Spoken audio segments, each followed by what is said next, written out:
Hi everyone, நான் உங்கள் மதன். நம்மளை சுற்றி இருக்கிற எல்லா எலக்ட்ரானிக் டிவைசஸ்க்கும் சரி, இல்லை மற்ற பொருட்களுக்கும் சரி, செட்டிங்ஸ் அப்படிங்கிறது ரொம்ப முக்கியமான விஷயம், பேசிக்கான விஷயமும் கூட.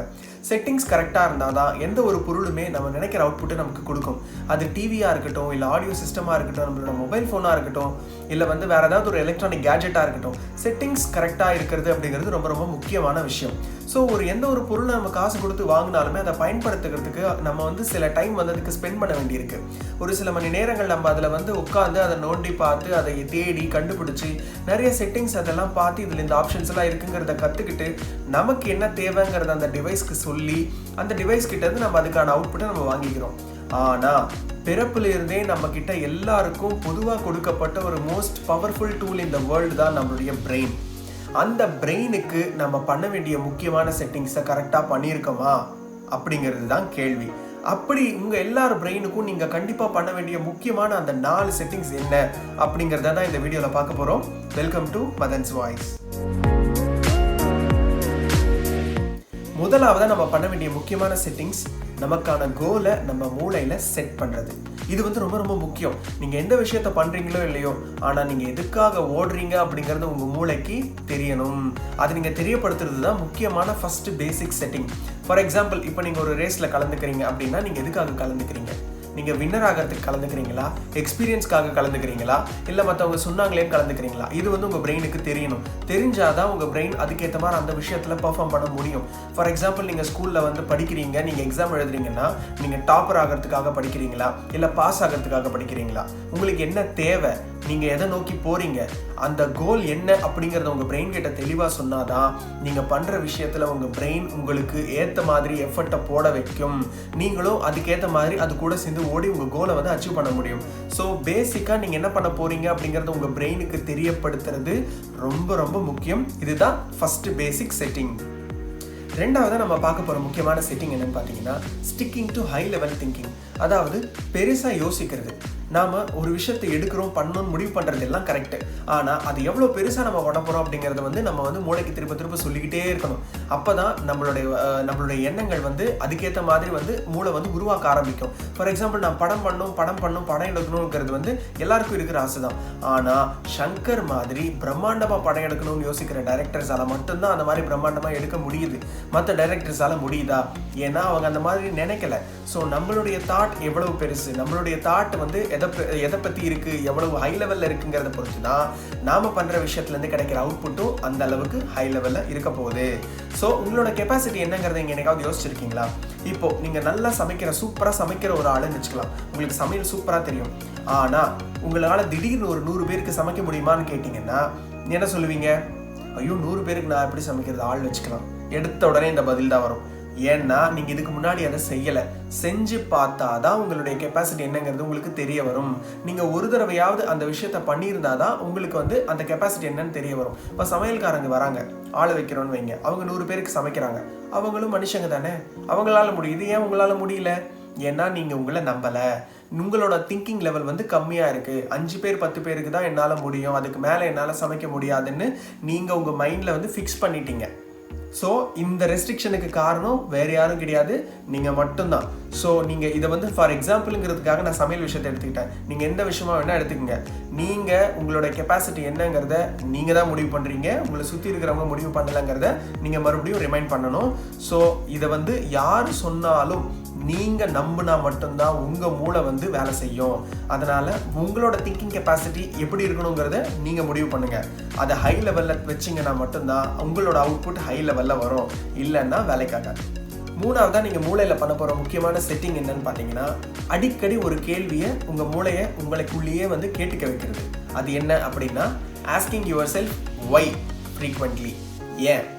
ஏங்கிற கேள்வியை நீங்கள் அடிக்கடி உங்களுக்குள்ளே கேட்டுக்கிட்டே இருக்கணும். இதை நீங்கள் மூளையில் ரொம்ப ஆழமாக பதிய வைக்கணும்.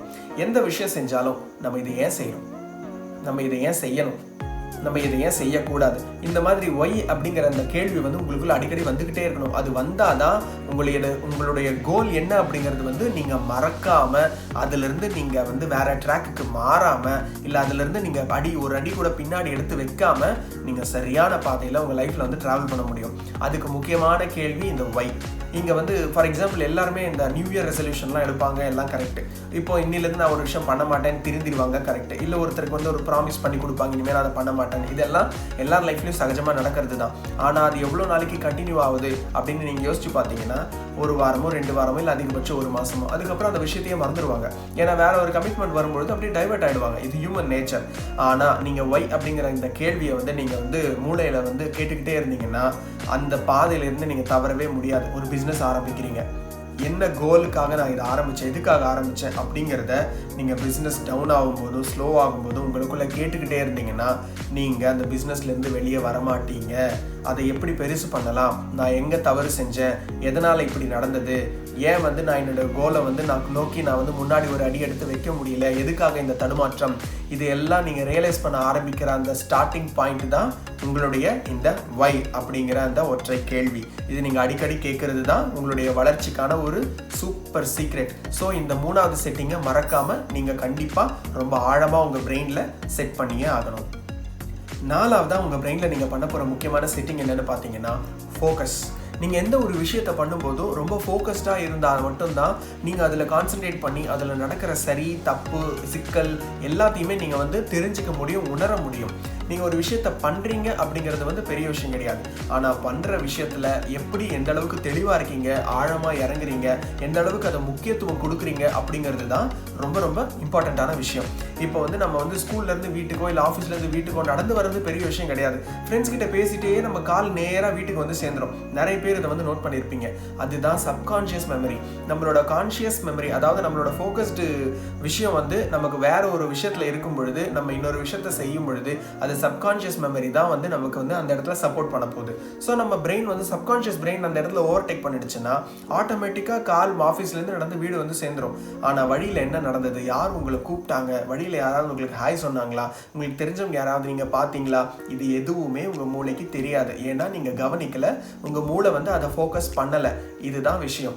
இதை வந்து நீங்கள் எல்லா இடத்துலையுமே நீங்கள் வந்து ரொம்ப உன்னிப்பாக நீங்கள் கவனித்து பார்த்தீங்கன்னா உங்கள் லைஃப்லேயே நிறைய இந்த மாதிரி எக்ஸாம்பிள்ஸ் நடந்திருக்கும், நீங்கள் உணர்ந்திருப்பீங்க. ஃபோக்கஸ் அப்படிங்கிற ஒரு விஷயம் இல்லாமல் சக்ஸஸ் அப்படிங்கிற ஒரு விஷயம் கிடைக்காது.